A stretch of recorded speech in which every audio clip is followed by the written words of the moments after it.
Hello friends, നമസ്കാരം. നമ്മുടെ കല TV സീരിയലിലേക്ക് എല്ലാവർക്കും സ്വാഗതം. അങ്ങനെ നമ്മുടെ അനാമിക ജാനകിയും അതുപോലെ അജയനും കൂടി സംസാരിക്കുന്നത് ഒളിച്ചു നിന്ന് കേട്ടു. അപ്പോൾ അവനിപ്പോൾ അവളുടെ പിന്നാലെ പോയി കാണുമെന്ന് ജാനകി അജയനോട് പറയും, നന്ദുവിൻ്റെ പിന്നാലെ. അപ്പോൾ സ്റ്റേഷനിലായിരിക്കും എന്ന് പറയുമ്പം നീ ഇന്ന് ചെന്ന് നോക്ക്, അവൾ അവിടെ സ്റ്റേഷനിലുണ്ടെന്ന് പറഞ്ഞു. നന്ദു സ്റ്റേഷനിലുണ്ടെന്ന് നമ്മുടെ അജയൻ പറഞ്ഞു. അത് കേട്ടപ്പോഴത്തേക്ക് അനാമിക അവിടെ നിന്ന് ചിന്തിക്കുക, അതെ പോയി നോക്കണം അവൾ അവിടെ ഉണ്ടോയെന്ന്, കൂടെ അനിയുണ്ടോയെന്ന് നോക്കണമെന്നും പറഞ്ഞുകൊണ്ട് ഇവൾ അവിടെ നിന്ന് പോയി. അപ്പോൾ അനി വരുമ്പോൾ അജയൻ അവനെ നന്നായിട്ടൊന്ന് ഉപദേശിക്കണം. അവനിങ്ങനെ വലിയ ബ്രേക്കും ഇല്ലാതെ നടന്നിട്ട് കാര്യമില്ല, അനി അനാമികയും മറ്റുള്ളവരുടെ മുന്നിൽ ഭാര്യ ഭർത്താക്കന്മാരാണെന്നൊക്കെ ജാനകി അജയനോട് പറയണു. എന്നാലോ അവൻ്റെ കടമ മറന്നിട്ടാണ് അവൻ ജീവിക്കുന്നതെന്നും ഞാൻ പറഞ്ഞില്ലേ, അബിക്കൊരു കുഞ്ഞുണ്ട്, ദേ ആദർശിനും നമുക്കാ ഒരു പേരക്കുട്ടി ഇല്ലാത്തതെന്നൊക്കെ പറഞ്ഞ് ഭയങ്കര സങ്കടത്തോടു കൂടി ജാനകി പറയുമ്പോൾ പെട്ടെന്ന് അവർക്കൊരു കുഞ്ഞുണ്ടാകാതിരിക്കുന്നത് തന്നെയാണ് നല്ലതെന്ന് പറഞ്ഞു അജയൻ. അതെന്താ ചേട്ടൻ അങ്ങനെ പറഞ്ഞത്? അല്ല, അവർ തമ്മിലുള്ള ബന്ധം നിലനിൽക്കുമോ എന്നൊക്കെ നോക്കിയിട്ട് പോരെ ഒരു കുഞ്ഞിനെ പറ്റി ആലോചിക്കുന്നതെന്നൊക്കെ അജയൻ ചോദിക്കുമ്പോൾ, ഓ അവൻ്റെ അച്ഛൻ്റെ അഭിപ്രായവും ഇത് തന്നെയാണല്ലേ എന്നൊക്കെ കേട്ടോ. ദേ എനിക്ക് എത്രയും പെട്ടെന്ന് ഒരു പേരക്കുട്ടിയെ വേണം. മറ്റുള്ളവരുടെ പേരക്കുട്ടിയെ സ്നേഹിച്ചതുകൊണ്ട് നമുക്ക് എന്ത് കിട്ടാനും ചോദിക്കുമ്പോൾ അത് മറ്റുള്ളവരുടെ പേരക്കുട്ടിയാണോ, ഈ കുടുംബത്തിലെ കുഞ്ഞുങ്ങൾ തന്നെ അല്ലേ എന്ന നേരം അജയൻ ചോദിച്ചു. ആയിക്കോട്ടെ, എന്നാലും സ്വന്തം പേരക്കുട്ടിയൊന്നും അല്ലല്ലോ അത്, ആണോ? പിന്നെ ആ ചന്തുമോളെ ഇങ്ങോട്ട് കെട്ടി ഇറക്കിയതല്ലേ, അതുകൊണ്ട് ആ കൊച്ചിനോട് എനിക്ക് ഇതുവരെ ഒരു സ്നേഹവും തോന്നിയിട്ടില്ലെന്നൊക്കെ അജയനോട് പറയുമ്പോൾ, ഈ കുടുംബത്തെ നല്ല നിലയിൽ താങ്ങി നിർത്താൻ ശ്രമിക്കുന്നവരാണ് ആദർശും നയനയും. പക്ഷെ അത് ബുദ്ധിക്ക് സാരമായി തകരാറ് സംഭവിച്ച നിനക്കും നിന്റെ മരുമക്കൾക്കൊന്നും പറഞ്ഞാൽ മനസ്സിലാവത്തില്ല. അതാ ഇവിടെ നടക്കുന്ന 99% പ്രശ്നങ്ങൾക്കും കാരണമെന്ന് പറഞ്ഞ് അജയൻ അവിടെ നിന്ന് അങ്ങ് പോയി. അജയൻ പോയി കഴിഞ്ഞപ്പം ഭയങ്കര കലിപ്പിൽ ജാനകി ഇങ്ങനെ നിൽക്കുക. ഇതേ സമയത്ത് പിന്നെ പോലീസ് സ്റ്റേഷനാണ് കാണിക്കുന്നത്. അവിടെ നമ്മുടെ നന്ദും ASI സാറും കൂടെ അങ്ങോട്ടേക്ക് വരുന്നു. മേഡം, ഒരു വിവരം ഇതുവരെ കിട്ടിയിട്ടില്ല. അപ്പോൾ സൈബർ സെല്ലിൽ നിന്ന് വിളിവെല്ലാം വന്നോ എന്നൊക്കെ ചോദിക്കുമ്പോൾ, ഇല്ല അവർക്കും ഇതുവരെ വിവരമൊന്നും കിട്ടിയിട്ടില്ല എന്ന് നന്ദു ഇങ്ങനെ പറയൂ കേട്ടോ. പെട്ടെന്നുള്ള ദേഷ്യത്തിനാ അവനോട് ഞാൻ അങ്ങനെയൊക്കെ പെരുമാറിയത് എന്നൊക്കെ പറഞ്ഞുകൊണ്ട് ഇങ്ങനെ പറഞ്ഞു. മനസ്സിന് അത്ര കട്ടിയില്ലാത്ത കൂട്ടത്തിലുള്ളവനാ. അന്ന് മദ്യപിച്ചിട്ട് നമ്മുടെ മനഃപൂർവ്വം മുന്നിലേക്ക് വന്നതൊക്കെ ഓർമ്മയില്ലേന്ന് ചോദിച്ചു. മദ്യപിക്കുന്ന ശീലം പോലും സത്യം പറഞ്ഞില്ലാത്തവൻ അന്ന് അങ്ങനെയൊക്കെ ചെയ്തതെന്നൊക്കെ നന്ദു ഈ സാറിനോട് പറയുവാണേ. അവനൊന്നും സംഭവിക്കാതിരുന്നാൽ മതിയായിരുന്നു എന്നൊക്കെ. അപ്പോൾ ഇതൊക്കെ കേട്ട് അദ്ദേഹം ഇങ്ങനെ വല്ലാതായി നിൽക്കുന്നു. ആ സമയത്ത് നമ്മുടെ നന്ദു അവിടെ നിന്ന് പോവുക. നന്ദു അവിടെ നിന്ന് ഇറങ്ങി തൊട്ടടുത്ത നിമിഷം ദേ നമ്മുടെ വേണുവിനെയാണ് കാണിക്കുന്നത്. വേണു ആണെങ്കിൽ ഫോൺ എടുത്ത് അപ്പം തന്നെ മോളെ വിളിക്കുക. മോളെ ദേ അവളിപ്പോൾ പുറത്തോട്ട് പോയി, നന്ദു എന്ന് പറയുന്നവളെന്ന് പറഞ്ഞു. പിന്നെ അതുകൊണ്ട് അവൾക്കൊപ്പം അല്ല അവൻ കറങ്ങാൻ പോയിരിക്കുന്നതെന്ന് നമുക്ക് ഉറപ്പിക്കാം എന്ന് പറഞ്ഞപ്പം അത് മതി എനിക്ക്. അവൾക്കൊപ്പം അല്ലാതെ മറ്റാരുടെ കൂടെ അവൻ പോയാലും എനിക്ക് കുഴപ്പമില്ല എന്ന് അനാമിക അച്ഛനോട് പറയുക. അവളുമായിട്ട് അവനൊരു ഇടപാടും പാടില്ല എന്നും. എന്നാലും അവൻ എവിടെ പോയതായിരിക്കും മോളെ? അവൻ എവിടെയെങ്കിലും പോയി തൂങ്ങിച്ചാവട്ടെ എന്ന് പറയുക ഈ അനാമിക. ചത്താലും അവൻ്റെ ഭാര്യ എന്നുള്ള നിലയ്ക്ക് നിനക്ക് അവിടെ അവകാശം സ്ഥാപിക്കാമല്ലോ, അതാണ് കൂടുതൽ നല്ലതെന്നൊക്കെ പറഞ്ഞ് അച്ഛൻ മോക്ക് പറഞ്ഞു കൊടുക്കുവാണ്. അപ്പോൾ ഓക്കെ മോളെ എന്നും പറഞ്ഞ് ഫോണും അങ്ങ് കട്ട് ചെയ്തു.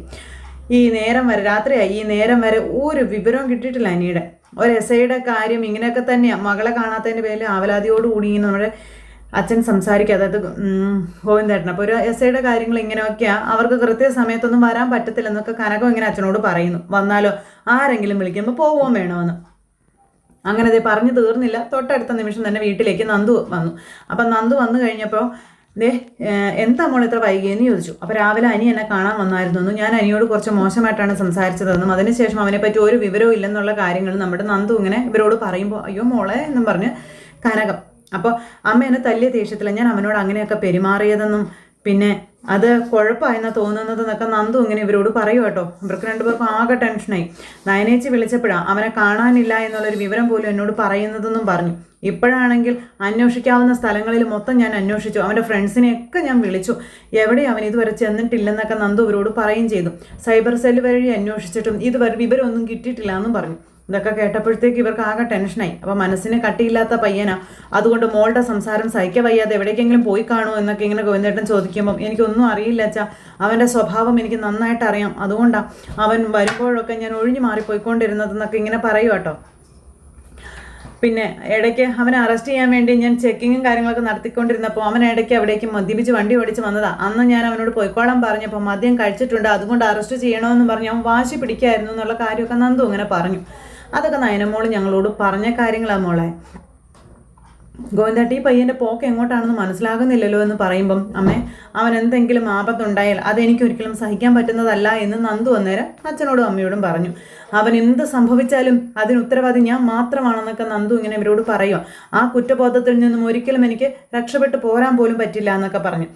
അവന് ഒന്നും പറ്റാതിരുന്നാൽ മതിയായിരുന്നു എന്നൊക്കെ പറഞ്ഞ് ഭയങ്കരമായിട്ട് സങ്കടപ്പെട്ട് ഇങ്ങനെ അവിടെ നിന്ന് അകത്തേക്ക് കയറിപ്പോയി നന്ദു. അപ്പോൾ നീ മോളോട് അത്രയ്ക്ക് മോശമായിട്ട് പെരുമാറുണ്ടായിരുന്നു ഗോവിന്ദേട്ടാ. ആ ജ്യോത്സ്യം പറഞ്ഞത് ശരിയാവുമെന്ന് ഇപ്പം എൻ്റെ സംശയമെന്ന് ഞാനൊക്കെ അന്നേരം ഗോവിന്ദേട്ടനോട് പറയണം. എന്തൊക്കെ സംഭവിച്ചാലും മോള് സ്നേഹിച്ച പയ്യനെ തന്നെ മോള് കല്യാണം കഴിക്കുമെന്നാണ് ആ ജ്യോത്സ്യരന്ന് പറഞ്ഞതെന്ന് പറഞ്ഞപ്പോൾ ഗോവിന്ദേട്ടനും ആകെ ഒരു ഇതുപോലെ. അപ്പോൾ അതിപ്പോൾ ഏതാണ്ടൊക്കെ ശരിയായി വരുന്നത് പോലെയാണെന്ന് പറഞ്ഞപ്പോൾ എങ്ങനെ ഇപ്പം അതിന് തിരിച്ചു വന്നാൽ നമുക്ക് ആർക്കെങ്കിലും എന്തെങ്കിലും പറയാനായിട്ട് പറ്റുമോ എന്ന് ചോദിച്ചു. അനിയെ കാണുമ്പോൾ അവനോട് നമ്മൾ മിണ്ടരുതെന്നോ അല്ലെങ്കിൽ അവനെ കാണരുതെന്നോ അവനെ കാണുമ്പോൾ മുഖം കൊടുക്കരുതെന്നോ എന്തെങ്കിലും മോളോട് പറയാൻ പറ്റുമോ എന്നൊക്കെ ഇങ്ങനെ ചോദിച്ചു കനകം. ഇതൊക്കെ കേട്ടപ്പോൾ ഗോവിന്ദേട്ടന് മനസ്സിലായി അത് ശരിയാണെന്ന്. ഇനിയിപ്പോൾ അങ്ങനെ നമ്മൾ എന്തെങ്കിലും പറഞ്ഞാൽ തന്നെ നന്ദോട്ടൻ അങ്ങനെയൊന്നും ചെയ്യാനും പോകുന്നില്ല. ഇനിയിപ്പോൾ എല്ലാവരുടെയും മനസ്സ് മാറുമെന്ന് എൻ്റെ പേടിയെന്നൊക്കെ പറഞ്ഞ് കനകം ഭയങ്കരമായിട്ട് ടെൻഷൻ അടിക്കും. അങ്ങനെയാണെന്നുണ്ടെങ്കിൽ ആ അനാമികയും അനിയും തമ്മിൽ വേർപിരിഞ്ഞ് കഴിഞ്ഞാൽ ഉറപ്പായിട്ടും ആ അനിക്ക് വേണ്ടി നന്ദുവിനെ ആലോചിക്കും അനിയുടെ മുത്തശ്ശൻ തന്നെയെന്നൊക്കെ പറഞ്ഞപ്പം ഇതൊക്കെ നിൻ്റെ വെറും തോന്നൽ മാത്രമല്ല, കനക അങ്ങനെയൊന്നും സംഭവിക്കില്ല എന്ന് പറഞ്ഞു. ഗോവിന്ദേട്ട ആ ജ്യോത്സ്യം പറഞ്ഞത് എൻ്റെ മനസ്സിൽ തന്നെ കിടക്കുക. നന്ദു അനന്തപുരിയിലേക്ക് പോകുന്നതിനോട് എനിക്ക് ഒരു താല്പര്യമില്ല. പക്ഷേ അവരെ ഒന്നിപ്പിക്കുന്ന രീതിയിലാണ് ഓരോരോ സംഭവങ്ങൾ ഉണ്ടാകുന്നതെന്നൊക്കെ പറയുമ്പോൾ ഇവിടെ ഇപ്പോൾ എനിക്ക് എന്ത് സംഭവിച്ചു നമുക്ക് അറിയില്ലല്ലോ കനകയെന്ന് ഗോവിന്ദേട്ടൻ പറഞ്ഞു. ഒന്നാമത് ഒരു അഹങ്കാരി പെണ്ണിനെ കല്യാണം കഴിച്ചതുകൊണ്ട് എല്ലാം നഷ്ടപ്പെട്ടു പോയതുപോലെയാണ് അനിയുടെ നടപ്പ്. എന്ത് ചെയ്യാനാ? അതിൻ്റെ കൂടെ അവൻ സ്നേഹിക്കുന്ന നമ്മുടെ മോള് അവനെ അവഗണിച്ചത് ചിലപ്പോൾ ആ പയ്യനെ താങ്ങാൻ കഴിഞ്ഞിട്ടുണ്ടാവില്ല എന്നും പറഞ്ഞു. അപ്പോൾ അതൊക്കെ കേട്ടപ്പോൾ കനകത്തിന് ഭയങ്കരമായിട്ട് വിഷമമായിട്ടോ. അത്രയും പറഞ്ഞ് അദ്ദേഹം അവിടെ നിന്ന് അങ്ങ് പോയി. ഇത് കഴിഞ്ഞ് വീണ്ടും ജാനകി മകനെ കാത്ത് അവിടെ ഇരിക്കുക. വിളിയോട് വിളിയാ ഫോൺ എടുത്തത്. പക്ഷേ ഇതുവരെ മോനൊക്കെ ലൈനിൽ കിട്ടിയിട്ടില്ല. അപ്പോഴാണ് അജയൻ അങ്ങോട്ടേക്ക് ഇറങ്ങി വരുന്നത്. ടെൻഷൻ അടിച്ചിരിക്കുന്ന ജാനകിയെ കണ്ട് ജാനകിയുടെ അടുത്തേക്ക് ചെന്നു. ഇതെന്താ ചേട്ടാ അവന് പറ്റിയത്? അവൻ കോൾ എടുക്കുന്നില്ലല്ലോ എന്ന് ജാനകി പറഞ്ഞപ്പോൾ അവൻ റേഞ്ച് കിട്ടാത്ത ഏതെങ്കിലും സ്ഥലത്താണോ എന്ന് അറിയില്ലല്ലോ എന്ന് പറഞ്ഞു ഈ അജയൻ. അപ്പോൾ റിങ് ചെയ്തിട്ടും എടുത്തില്ലല്ലോ. നമ്മുടെ കോള് കണ്ടു കഴിഞ്ഞ് അവനൊന്ന് തിരിച്ചു വിളിച്ചുകൂടെ എന്നൊക്കെ ജാനകി ചോദിക്കുക. അജേട്ടൻ വിളിച്ചിട്ടെങ്ങാനും എടുത്തായിരുന്നോ എന്ന് ചോദിച്ചപ്പോൾ ഇല്ല എന്ന് പറയും. അവൻ എന്തെങ്കിലും വിഷമം ഉണ്ടായിരുന്നോ അജയേട്ടാ എന്ന് ജാനകി ആദ്യമായിട്ട് ചോദിച്ചു. അവൻ്റെ വിഷമേ അവൻ്റെ ഭാര്യയാണെന്ന് അജയൻ അന്നേരം പറഞ്ഞു. അത് മനസ്സിലാക്കാതെ നീ അവനെ ഒരുപാട് ടോർച്ചർ ചെയ്യുന്നുണ്ട് ജാനകി എന്നും പറഞ്ഞു. സത്യം പറഞ്ഞാലേ ഈ വീട്ടിലേക്ക് വരാൻ തോന്നുന്നില്ലെന്നാ ഇടയ്ക്ക് അവൻ എന്നോട് പറഞ്ഞതെന്നും പറഞ്ഞു. അതിനൊക്കെ കാരണക്കാരി ഞാനാണോ? അത് നന്ദുവും അവളുടെ ചേച്ചിമാരും അല്ലേ എന്ന് ചോദിക്കുമ്പം അവരാരും കുറ്റക്കാരല്ല ജാനകി. നമ്മുടെ മോനാണ് നന്ദുവിൻ്റെ പിന്നാലെ നടക്കുന്നത്. അങ്ങനെ നടക്കാൻ കാരണം നിന്റെ മരുമോള് തന്നെയാണെന്നും അജയൻ ബുദ്ധിയില്ലാത്തതിനോട് പറയുക. അപ്പം നീ ഏത് നേരവും പറഞ്ഞോണ്ട് നടക്കുമല്ലോ നന്ദു അവളുടെ ചേച്ചിമാരും അഴിഞ്ഞാട്ടക്കാരികളാണെന്ന്. ആ പേരെയും നിന്റെ മരുമകൾക്ക് കൂടുതലും ചേരുന്നതെന്ന് പറഞ്ഞു. അവളിപ്പോൾ എൻ്റെ മരുമകളാണെന്ന് പറയാൻ പോലും എനിക്ക് നാണമാണെന്നും അജയൻ പറയുകയാണ്. അത്തരം കാഴ്ചകളാണ് മുൻപ് മൊബൈലിലൂടെ ഞാൻ കണ്ടത്. ഒരച്ഛനും അത് സഹിക്കാൻ കഴിയില്ല എന്ന് അജയൻ പറഞ്ഞപ്പോൾ അപ്പം നമ്മുടെ മോൻ ചെയ്യുന്നതൊക്കെയോ അവൻ നന്ദുവിൻ്റെ പിന്നാലെ നടക്കുന്നത് കൊണ്ടല്ലേ അനാമിക അവൾക്ക് തോന്നിയതുപോലെ നടക്കുന്നതെന്ന് നല്ല അമ്മായിമ്മ പറയുമ്പോൾ ഭർത്താവ് ഒരു പെണ്ണിൻ്റെ പിന്നാലെ നടക്കുമ്പോൾ ഭാര്യ മറ്റൊരു പുരുഷൻ്റെ പിന്നാലെ നടക്കണമെന്ന് എന്തെങ്കിലും നിയമം ഉണ്ടോ എന്ന് അജയൻ ജാനകിയോട് ചോദിച്ചു. അപ്പോൾ വായ അടപ്പിച്ചു കഴിഞ്ഞു. വഴിതെറ്റി നടക്കുമ്പോൾ ഭർത്താവ് നടക്കുമ്പോൾ ഭാര്യയും സ്നേഹത്തോടെ നോക്കി അവരെ അടുപ്പിക്കാൻ നോക്കുകയല്ലേ വേണ്ടതെന്ന് അജയൻ ചോദിച്ചു. അല്ലാതെ ഒരാൾ വഴിതെറ്റി നടക്കുമ്പോൾ എന്നാൽ ഞാനും പിന്നെ അങ്ങനെ നടന്നേക്കാമെന്നും പറഞ്ഞ് ഇറങ്ങി പുറപ്പെടുകയല്ല വേണ്ടതെന്നും പറഞ്ഞ് ഭയങ്കരമായിട്ട് ഒച്ച വയ്ക്കുക. ഇനിയിപ്പോൾ നമ്മുടെ മോനെ അനാമികയ്ക്കും അവരുടെ അച്ഛനും അമ്മയ്ക്കും സഹിക്കാൻ പറ്റുന്നില്ലെങ്കിൽ അവർ ബന്ധം പിരിഞ്ഞ് പോട്ടെ എന്ന് പറഞ്ഞു. ഇവിടെ പലരുടെയും ആവശ്യവും അതാ. ബന്ധം പിരിഞ്ഞിട്ട് അനാമികയുടെ സ്ഥാനത്ത് നന്ദുവിനെ കൊണ്ടുവന്ന് അങ്ങ് സ്ഥാപിക്കണം.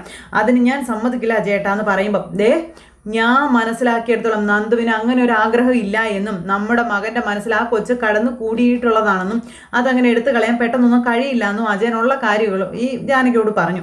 പിന്നെ നന്ദുവിനൊരു കുടുംബം ഉണ്ടായാൽ ഇതൊക്കെ മാറുമെന്ന് എൻ്റെ വിശ്വാസം എന്നും അജയൻ പറയുകയും ചെയ്തു. പക്ഷേ അപ്പം നമ്മുടെ മോനൊരു കുടുംബം വേണം വേണ്ടയോ എന്ന് അവളും കൂടി തീരുമാനിക്കണമെന്നും പറഞ്ഞു.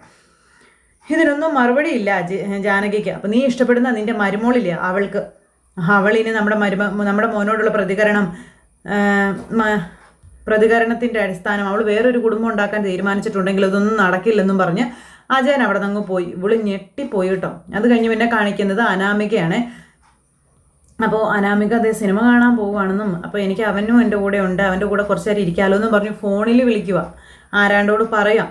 പിന്നെ ഏതെങ്കിലും റെസ്റ്റോറൻറ്റിൽ കയറി ഫുഡ് കഴിച്ചിട്ട് വൈകുന്നേരം തിരിച്ച് വന്നാൽ മതി, അങ്ങനെ ഡയലോഗൊക്കെ പറയുന്നു. അപ്പോൾ ഞാനിവിടുന്ന് ഇപ്പം തന്നെ ഇറങ്ങാം എന്നും പറഞ്ഞുകൊണ്ടിരിക്കുമ്പോഴാണ് അങ്ങോട്ടേക്ക് ജാനകി വരുന്നത്. അമ്മ വരുന്നുണ്ട്, ഞാൻ പിന്നെ വിളിക്കാൻ കേട്ടെന്ന് പറഞ്ഞുകൊണ്ട് ഫോൺ വേഗം കട്ട് ചെയ്തു. ഭയങ്കര ഹാപ്പിയിലിരിക്കുവാ ചേച്ചി. അപ്പോൾ അനിയാണോ മോളെ നീ വിളിച്ചതെന്ന് ചോദിച്ചപ്പോൾ അല്ലല്ല ഞാൻ അമ്മയെ വിളിച്ചതാണെന്ന് പറഞ്ഞു.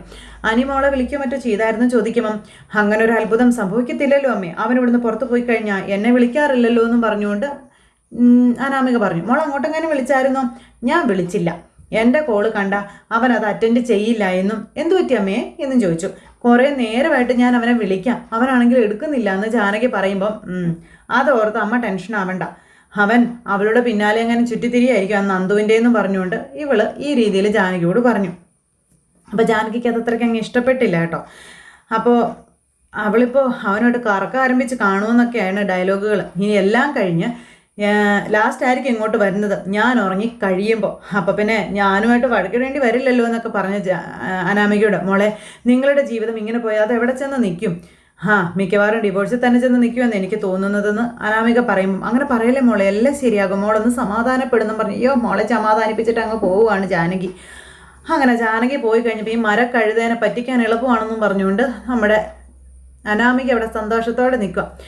അപ്പോൾ നിങ്ങൾ എന്ത് പറഞ്ഞാലും ഞാൻ അവൻ്റെ ജീവിതത്തിൽ നിന്ന് പോകുന്നതിന് മുന്നേ എനിക്ക് തരാനുള്ളത് എന്താണെന്ന് വെച്ചാൽ അതൊക്കെ ഇങ്ങനെ തന്നാൽ മതി എന്നും പറഞ്ഞുകൊണ്ട് ഇങ്ങനെ നിൽക്കുക. അതുമായിട്ട് ഞാൻ പോയിക്കോളാം, അവൻ പിന്നെ എതിലെ പോയാലും എനിക്ക് എന്താണെന്നും പറഞ്ഞുകൊണ്ട് അനാമിക ഇവിടെ നിൽക്കുക കേട്ടോ. ഇതെല്ലാം കഴിഞ്ഞു. പിന്നെ കാണിക്കുന്ന രേവതിയും വേണും കൂടി അവിടെ റെഡി ആവുക. അപ്പോൾ അവനെ പറ്റി ഒരു വിവരം ഇല്ലെന്നാണ് പറയുന്നത് കേട്ടെന്ന് പറയുമ്പോൾ മോള് രാവിലെ പറഞ്ഞിട്ട് പോയി നോക്കിയതല്ലേ എന്ന് ചോദിച്ചു വേണുവേട്ടൻ രാവിലെ. അപ്പോൾ അവൾ സ്റ്റേഷനിൽ തന്നെ ഉണ്ടായിരുന്നല്ലോ, നമുക്കിപ്പം അവൻ എവിടെ പോയാലും കുഴപ്പമൊന്നും ഇല്ലല്ലോ രേവതി. പിന്നെ നന്ദുവിൻ്റെ കൂടെയാണ് അവൻ പോയതെങ്കിൽ അത് ആ കുടുംബത്തിൽ പൊട്ടിത്തെറി ഉണ്ടാക്കാനുള്ള ഒരു കാരണമൊക്കെ ആണെന്ന് പറഞ്ഞു ഈ വേണു. അല്ല അതിപ്പോൾ എങ്ങനെ നമ്മൾ അറിയുന്നത്? രാത്രി ആയില്ലേ എന്ന് രേവതി ചോദിക്കുമ്പോൾ, രാത്രി ആയെങ്കിലും അവളുടെ വീടും പരിസരമൊക്കെ ഒന്ന് വീക്ഷിക്കുന്നത് നല്ലതാ എൻ്റെ രേവതി. ഇനിയിപ്പോൾ അവൻ അവളുടെ വീട്ടിലെങ്ങാനും ഉണ്ടെങ്കിലോ എന്ന് ചോദിച്ചു. അവളുടെ വീട്ടിലേക്കൊക്കെ അവൻ കയറി ചെല്ലുമെന്ന് ചോദിച്ചു ഈ രേവതി. ഒന്നും പറയാൻ പറ്റത്തില്ല, അവൻ്റെ വല്യമ്മയായിരുന്നു അനാമികയെ ഏറ്റവും കൂടുതൽ സപ്പോർട്ട് ചെയ്തുകൊണ്ടിരുന്നത്. അതുപോലെ തന്നെ അനിയും അനാമികയും തമ്മിൽ ബന്ധം പിരിയരുത് എന്ന് ഏതു നേരവും പറഞ്ഞുകൊണ്ടിരുന്നതും ദേവയാനി തന്നെയായിരുന്നു. എന്നാൽ ഇന്ന് നയനെപ്പോലെ തന്നെ നമ്മുടെ മോളെ തീരെ ഇഷ്ടമല്ല. അത് മനസ്സിലാക്കി അനി ഇനി നന്ദുവുമായിട്ടുള്ള റൂട്ട് ക്ലിയർ ആക്കിയോ എന്നൊന്നും പറയാനും പറ്റത്തില്ലെന്ന് പറയുമ്പോൾ, അതെ സമയം 10 മണി കഴിഞ്ഞു, ഇനി നിങ്ങൾ എങ്ങോട്ടും പോകണ്ടെന്ന് പറയാം രേവതി. അപ്പം മോളൊന്ന് റൂന്ത് ചുറ്റിയിട്ട് വരാൻ പറഞ്ഞ ആ സ്ഥിതിക്ക് ഇനി അവളുടെ വാക്ക് കേൾക്കാതിരിക്കുന്നത് ശരിയല്ല. ഞാനൊന്ന് ചുറ്റിയിട്ട് വരാം, നീ വരുന്നുണ്ടെന്ന് ചോദിച്ചു. ഞാനങ്ങ് വരുന്നില്ല. പിന്നെ ഒരു കാര്യം ഞാൻ പറഞ്ഞേക്കാം, റോന്ത് ചുറ്റുന്നൊക്കെ കൊള്ളാം, പ്രത്യേകിച്ച് നന്ദുവിൻ്റെയും കൂട്ടുകാരുടെയും മുന്നിൽ ചെന്ന് പെട്ട് അടി മേടിച്ചേക്കരുത്. ഇനി 2 എണ്ണം കിട്ടിയാലും ശരി, നന്ദുവിൻ്റെ അടുത്ത് അനി ഉണ്ടെങ്കിൽ അത് നമ്മുടെ മോളെ അറിയിച്ചേ പറ്റുമെന്നും പറഞ്ഞ് ഇയാൾ അങ്ങ് ഇറങ്ങി പോകുന്നു. രേവതി ഇങ്ങനെ അന്തം വിട്ട് നിൽക്കുക. ഇത് കഴിഞ്ഞതിന് ശേഷം പിന്നെ കാണിക്കുന്നത് ദേവയാനിയാട്ടോ. ദേവയാനിയാണെന്നുണ്ടെങ്കിൽ ഇങ്ങനെ വെപ്രാളം കയറി നിൽക്കുക. അജയനാണെങ്കിൽ അനിയെ വിളിച്ചുകൊണ്ടിരിക്കുന്നു. അപ്പോഴത്തേക്കും നയനയും ആദർശം എല്ലാവരും വന്ന് ഭയങ്കരമായിട്ട് വെപ്രാളം കയറി ടെൻഷൻ അടിച്ച് അനി എത്തിലെ പോയെന്ന് അറിയത്തില്ലാത്തത് കൊണ്ട് അങ്ങനെ ഇവർ മാറിയും തിരിഞ്ഞും അങ്ങോട്ടും ഇങ്ങോട്ടും ഒക്കെ ചോദിക്കലും പറയലും വിളിക്കലും ഒക്കെ ഉണ്ട്. പക്ഷെ ഇതൊന്നും ഒരു ഫലത്തിൽ വരുന്നില്ല, ഒരു രക്ഷയില്ല, കിട്ടുന്നില്ല എന്ന് അജയൻ അന്നേരം ഇവരോട് പറഞ്ഞു. എല്ലാവരും കൂടി നന്ദുവിനെ ചൂടാക്കിയത് കൊണ്ടാണ് അവള് അനിയോട് പരിസരം മറന്ന് ഓരോന്ന് പറയുകയും പെരുമാറുകയും ഒക്കെ ചെയ്തതെന്നുള്ള കാര്യം നയനെ അന്നേരം അവിടെ വെച്ച് ഇവരോട് പറഞ്ഞു. എല്ലാവരും കൂടി നന്ദുവിനെ ചൂടാക്കാതിരുന്നെങ്കിൽ ഒരു കുഴപ്പം ഉണ്ടാകില്ലായിരുന്നു എന്നും പറയുക. ഞാനേ നന്ദുവിനെ ഒന്ന് വിളിക്കട്ടെ എന്നും പറഞ്ഞ് നമ്മുടെ ആദർശ് ഫോൺ എടുത്ത് നന്ദുവിനെ വിളിക്കുന്നു. നന്ദു അന്നേരം റൂമിലിരിക്കുന്നു. അപ്പോൾ റൂമിലിരുന്ന് അനിയെപ്പറ്റി ആലോചിച്ചുകൊണ്ടിരിക്കുമ്പോഴാണ് ആദർശിൻ്റെ കോള് ചെല്ലുന്നത്. അപ്പോൾ ആദർശേട്ടാ അവനെപ്പറ്റി എന്തെങ്കിലും വിവരം കിട്ടിയെന്ന് ചോദിക്കുമ്പോൾ ഇല്ല നന്ദു, അവനെപ്പറ്റി എന്തെങ്കിലും വിവരം കിട്ടിയെന്ന് അറിയണം, ഞാൻ നിന്നെ വിളിച്ചതെന്ന് പറഞ്ഞു. അപ്പോൾ ഇതുവരെ ഒരു വിവരവും കിട്ടിയിട്ടില്ല എന്ന് നന്ദു ആദർശിനോട് പറഞ്ഞു. ഞാൻ എല്ലാ വഴികളിലൂടെയും അന്വേഷിച്ചുകൊണ്ടിരിക്കുകയാണെന്നും എന്തെങ്കിലും വിവരം കിട്ടിയാൽ ഞാൻ വിളിച്ചോളാം ആദർശേട്ടാന്ന് നന്ദു പറഞ്ഞു. അപ്പോൾ ശരിയെന്ന് പറഞ്ഞു ഫോൺ കട്ട് ചെയ്തു. ഈ കാര്യങ്ങൾ ആദർശ് ഇവരോട് പറഞ്ഞു. എൻ്റെ ദൈവമേ, ഇവൻ്റെ ജീവിതം ഇങ്ങനെ ആയി പോയല്ലോ ചേട്ടാന്നും പറഞ്ഞു ദേവേനി ഭയങ്കരമായിട്ട് സങ്കടപ്പെടുന്നു.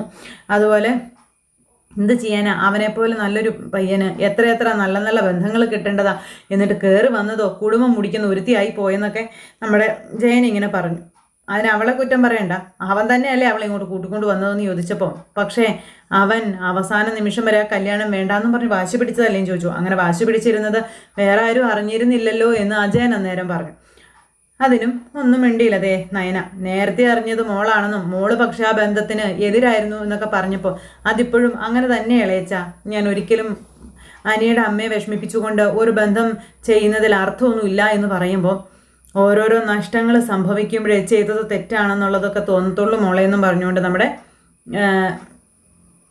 അജയൻ പറഞ്ഞു, നന്ദു നല്ല കുട്ടിയാണ്, അവൾക്ക് അത്യാഗ്രഹം ഇല്ലാത്തത് കൊണ്ടാണ് അവൾ സ്വാർത്ഥതയോടുകൂടി ചിന്തിക്കാതിരുന്നതെന്നൊക്കെ അജയൻ ഇങ്ങനെ പറയുവാണ്. മറ്റേതെങ്കിലും പെൺകുട്ടികളായിരുന്നെങ്കിലേ ഇപ്പോൾ അവൻ്റെ ജീവിതത്തിലേക്ക് ഇടിച്ചു കയറി വന്നേനേന്നും പറയും.